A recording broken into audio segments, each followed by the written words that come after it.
تا حالا شده یه مانیکور فوق‌العاده تمیز و حرفه‌ای ببینی با خودت بگی چجوری اینقدر تمیز و بدون ایراده؟ خب این یه راز بیشتر نداره. بیا قبل و بعد این مانیکور رو بهت نشون بدم، بعدش بریم اون یه راز رو بهت میگم.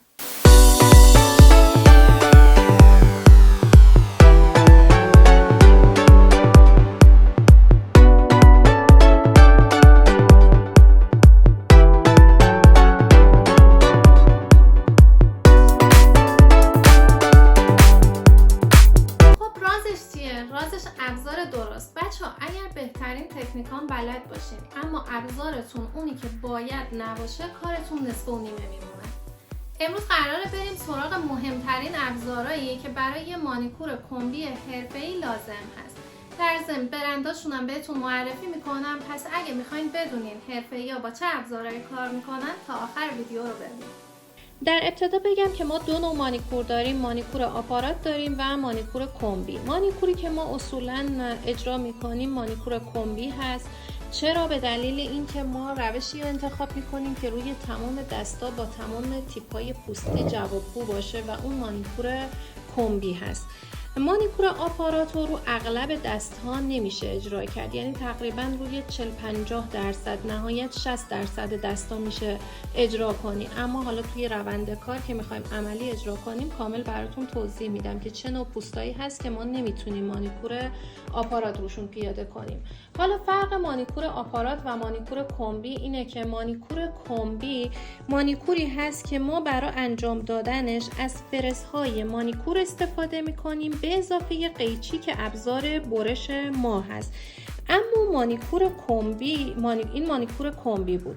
اما مانیکور آپارات مانیکوری هست که ما دیگه از قیچی یا ابزار برش دیگه استفاده ای نداریم، فقط با فرزهای توپی سرگرد یا حالا اینجوری استوانه‌ای که سر گردی دارن، با این فرزها شروع به کار میکنیم و مانیکور رو انجام میدیم. خب در روند کار کامل براتون توضیح میدم. خب فرزهایی که ما استفاده میکنیم برای انجام دادن مانیکورمون، اولین فرزمون فرزهای شمعی هستند. شمعی ها به دو دسته سرتیز و سرگرد تقسیم میشن. ببینید بین این فرزها اگر بخواید دقت کنید، الان این وسطی سرگرده، این سه تا فرزهای سرتیز ما هستند، شمعی سرتیز و این شمعی سرگرد، که بازم فرزهای شمعی سرتیز مناسب تر هستند تا فرزهای شمعی سرگرد، چون ظریف ترن و به راحتی زیر کوتیکول قرار می گیرن. خب یه دونه از این فرزها ما کار میکنیم، یه دونه فرز ریموو داریم که حالا کاجیای سرگرد یا کاجی سرتیز. کاجیای سرتیز هم به این شکلن ولی تو سایز بزرگتر. حالا من این سایز کوچیکش رو گرفتم برای زیر کار ازش استفاده میکنم. با تمام اینا توی روند کار آشنا میشید که حالا با هر کدومش کجا کار میکنیم. خب بچه ها، فرزهای ما هر کدومشون روی دسته فرز یه دونه رنگ زده شده. ببینید این یکی که نو هست رنگش روش مونده، رنگ آبی داره، میبینید؟ خب فرزهای ما سه دسته اصلی رنگ دارن: قرمز، آبی و سبز رنگ. دیگه اینا دستای اصلی هن. رنگای دیگه اگه تو بازار میبینید بنفش، نارنجی، مشکی، اینا دستای فرعی رنگا هستن. وگرنه سه دسته اصلی رنگ قرمز، آبی به اضافه سبز. حالا این رنگا درجه سختی فرزهای ما رو نشون میده. ما تو فرزهای شمعی که میخوایم کار مانیکور رو باش انجام بدیم که این فرزها باشن، اینا همه نوار قرمز بودن. به دلیل اینکه حالا من توی محلول ضد عفونی قرار دادم بارها، این رنگها از بین رفتن و پاک شدن. اما فرزی که ما برای مانیکور استفاده میکنیم و نرمترین نوع فرزمون هست، با نوار قرمز دور فرز مشخص شده. یه درجه ضخیم‌تر و سخت‌تر میشه نوار آبی که ما بیشتر توی مانیکور آپارات از نوار آبی استفاده میکنیم. درجه سخت‌تری که برای ترمیم و برای ریموو استفاده میکنیم نوار سبز هست که میگم بازم این یه رنگ سبز این قسمت داشته گذاشته که به مرور زمان رنگ پاک شده.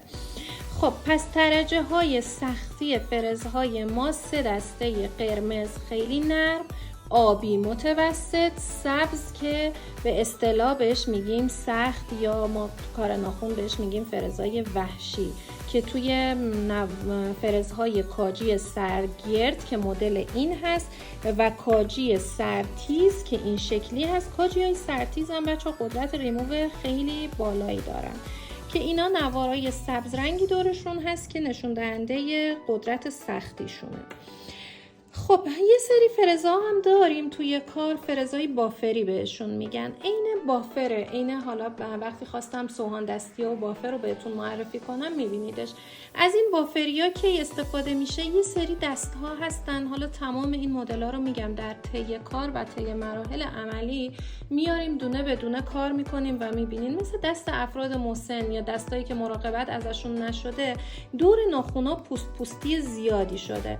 ما بعد از اینکه مانیکورمون انجام شد یه محلول داریم به اسم کوتیکول ریموور. به خاطر که این دور ناخن مرتب بشه اون محلوله رو میزنیم با این فرزه روی کار با دستگاه میریم که اون پوستیا و خرابیای پوستشون هم از بین بره. با تمام این فرزات طی مراحل کار آشنا میشیم.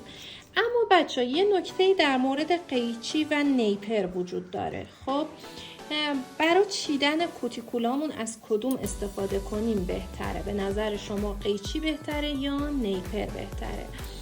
بچه‌ها نیپر ابزاری بود که زودتر از قیچی اومد توی بازار، نیپر به این میگن. اما خب دیگه علم عین همه چیز در حال پیشرفته، تو همه زمینه‌ها ما در حال پیشرفتیم. میبینیم که یه تیغه ضخیم‌تر داره و کردنش زیر کوتیکول یه کار سخت‌تره. اما قیچیایی که نسل بعد از نیپرا بودن تیغه های ظریف دستساز روسی داشتن که تیغه هاشون بسیار ظریف و یه قوس و انحنای قشنگ داره که به راحتی زیر کوتیکول قرار گرفته میشه و در حین کار شما میبینید که چقدر راحت کوتیکولا رو میچینه. من در حین کار هم با نیپر میچینم هم با قیچی که تفاوتش رو قشنگ براتون مشهود باشه و ببینید کار کردن با قیچی چقدر اصولی تر و حرفه‌ای تره. خب در مورد ابزار من وظیفه‌م هست که برندها رو به شما معرفی کنم، چون من خودم ابتدای کارم و شروع کارم مربی من یه مربی روس بود. حالا یه سری ابزار و وسایل رو برای من آورد، اما وقتی نبود خیلی اذیت شدم و خیلی هزینه سنگینی اومد روی دست من که هی ابزار و وسایل رو امتحان می‌کردم، می‌دیدم کیفیت ندارن و دوباره مجدد تغییرش بدم تا بتونم به ابزار و مواد و متریال با کیفیت برسم. پس من وظیفه خودم میدونم همین ابتدای کار برندهای با کیفیت رو به شما معرفی کنم که متحمل ضرر و هزینه‌های اضافه نشین. بچه در مورد فرزها، بهترین برند برای فرزها، چه فرز مانیکور چه فرز ریموو، تمام دسته‌های فرزها بهترین برند کازان روسیه هست که بهترین تولید کننده فرزها هست. بچه‌ها خیلی برندهای مشابه کازان هست که به اسم حالا شبیه کازان میگن، مشابه کازانه، ولی اشتباه نکنید تنها فرزی که میخرید فرزای کازان باشه، به خاطر اون ظرافتی که توی شیارها داره باعث میشه پوست به هیچ عنوان آسیب نبینه. ببینید شیارهای بسیار ظریفی داره و اینقدر تخصصی ساخته شدن که به هیچ عنوان به پوست آسیب نمیزنن. یا حتی توی فرزهای الماسشون توی اینا ساختار و شیارها و برشهاش جوری هست که علاوه بر اینکه قدرت ریموو بالایی داره نمیذاره داغ بشه، نمیذاره سطح ناخن داغ بشه اگر اصولی باهاشون کار کنیم و نشکن هستن. ما فرزای شبیه اینا داریم، وقتی از دست میفته از این وسط از این انتها تیکه میشه، 2 قسمت میشه. پس بهترین برند توی فرزهای ما کازان روسیه هست. در مورد قیچیا بچه ها، قیچیا برندهای بسیار متفاوتی داره و سایز تیغه هاشون فرق داره، تیغه های بلندتر، تیغه های کوتاهتر، شکلهای متفاوتی داره. اما بهترین قیچیایی که من امتحان کردم و تست کردم و طبق تجربه دیدم ظریف‌ترین تیغه و تیزترین و برنده ترین تیغه رو داره یکی برند زینگر بود که قیچی خیلی خوبی بود و یوکو شماره 102. بچه همه مدل های یوکو نه، شماره 102. حالا اگر روی این شماره اینجا این قسمت رو ببینید شماره 102 رو زده. یوکو شماره 102. پس برند یوکو بهترینش اینجا برندمون رو زده، برند یوکو شماره 102 که من حتی با کار کردن با یوکو برام راحت تره تا زینگر. و قیچی زینگر که هر دو تا تیغه های دستساز روسی دارن که خیلی ظریفن. بچه مراقبت این قیچیه اینه که اول میبینید یه شیب ملایم داره و سر تیغه خیلی ظریف و کوچولوه. موقعی گذاشتنش روی زمین به این سمت نذارید که نوک تیغه بیاد روی زمین و ضربه‌ای بخوره و این سر تیغه کج بشه، چون خیلی نرمن و به راحتی ممکنه آسیب ببینن و دیگه قیچی به دردتون نمیخوره. همیشه قیچی رو به این شکل و زمانی که اصلا کار کردین سری بهش نیاز ندارید بذارید تو جعبش که همیشه سالم بمونه و قیچی به هیچ عنوان ضربه نخوره، حتی از فاصله اینقدری نیفته، به خاطر اینکه تیغه شل میشه، پیچش شل میشه و دیگه نمیتونید باش کار کنین. اینم از مراقبت قیچیتون و شناخت فرزها. بچه‌ها راستی اگه دستگاه سوهان برقی مناسب نمیشناسین، من لینک یه ویدیو توی دیسکریپشن میذارم، توضیحات کامل در مورد سوهان برقی و هر چیزی که لازم هست بدونید تو اون ویدیو داده شده. حتما برید ویدیو رو ببینید. خب بچه‌ها تا اینجا ابزاری که برای مانیکور کمبی حرفه‌ای نیاز هست شناختین و فهمیدین که چقدر ابزار مناسب توی کیفیت کار تاثیر داره. اما همونجوری که میدونین ابزار تنها کافی نیست، باید تکنیک استفاده ازشون هم بلد باشین.